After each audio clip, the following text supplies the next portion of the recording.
Hey guys, nasubukan nyo bang buo ng frame ng mga ganitong gate na madalas lumulundong yung gitna or bumabaluktot, nawawala sa tamang sukat?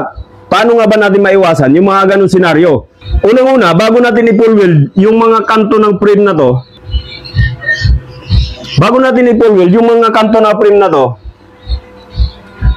ilagay muna natin yung mga horizontal niya. So madalas naman sa gate natin may mga horizontal yan. Yung mga nakabalagbag sa gitna. Minsan dalawa or tatlo. Minsan madalas isa lang. Isang horizontal lang ang nakalagay. So hanggat maaari ilagay muna natin yung horizontal niya. At kung may mga rehas-rehas man yan, ilagay na rin natin yung mga rehas-rehas bago natin i-full weld lahat. Pero itong pinapakita ko sa inyo, kung mapapansin nyo, pinull weld na natin yung kanto na wala siyang nakalagay na kahit ano sa gitna or wala pang mga horizontal. As in, frame lang. Ipapakita ko lang sa inyo kung paano natin solusyonan na nagkaroon na siya ng baywang or bumaluktot na yung gitna niya, pumapasok na. Kasi madalas ang ginagawa natin sa mga gate, pagka halimbawa, 4 na panel yun or kaya 2 panel, pagka nagkatabi yung dalawa, kung mapapansin nyo, merong siwang na malaki sa gitna. Pero paano nga ba natin gawin ng paraan yung mga una natin na full weld na natin? So, syempre, hihingi tayo ng tulong kay hydraulic jack. So, kung mapapansin natin, ayan. Pag sinukat natin dito, 1,210. Ayan. So, ganun din naman dito sa kabila. 1,210 din yan. Ayan, oh. Naharangan lang ng brace natin. Pero, pag sinukat natin yung gitna, 1,205.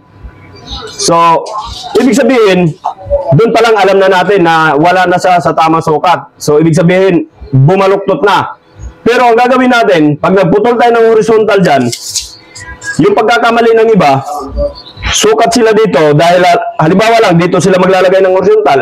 Susukatin nila to, kung ano yung sukat na lumabas dyan, yun ang puputulin nilang horizontal. Mali yun mga kaibigan.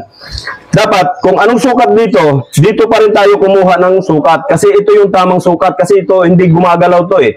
Kung ano hinihingi niya sukat, yun ang lalabas dito. Kung sa labas-labas tayo, kung anong loob-loob nito, yun ang lalabas na sukat. Kaya, kung 1,210 yan, ang putol natin sa horizontal natin, 1,210 din. Ayan, meron na tayo pinutol dito na 1,210. Ayan. Pagka tinayo kasi natin dito to, syempre hindi papasok yan. Dahil bumaluktot nga yung pyesa natin. Kaya ang gagawin natin, hindi naman natin kayang hatakin yan na pa ganun. Dahil hindi naman tayo si sino ba yun? Yung malaking katawan? Si Hope. Hindi natin kaya yan. Matigas yan mga kaibigan. Matigas yan. Stainless yan. Kaya ang gagawin natin, hihingi tayo ng tulong kay hydraulic jack. Ito. Buti na lang, meron tayong hydraulic jack dito. Pero pinapakita ko lang sa inyo dahil ano yan, mali na yan ha. Yung sinasabi ko sa inyo kanina, dapat bago tayo mag-full weld, nakalagay na dapat ng yung mga horizontal niya. Ay, saan ba yun?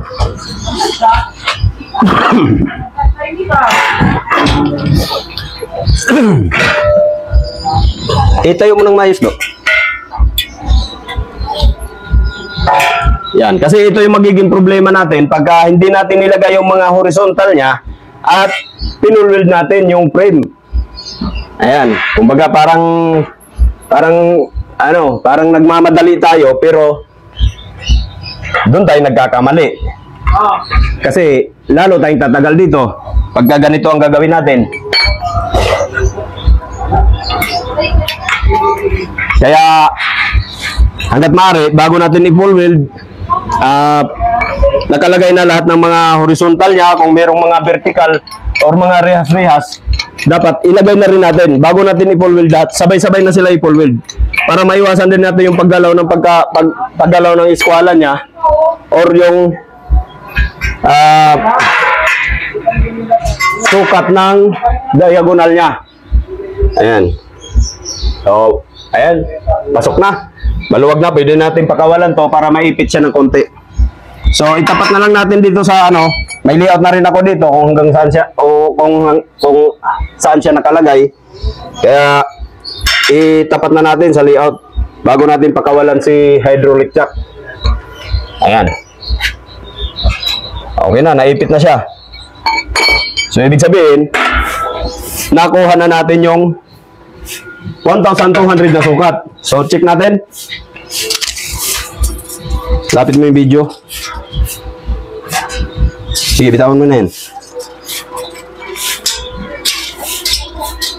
Kung kanina, 1,205, ngayon, ayan na. Nakuha na natin kung anong sukat dun sa pinakapuno niya, yun din yung sukat sa gitna. Okay.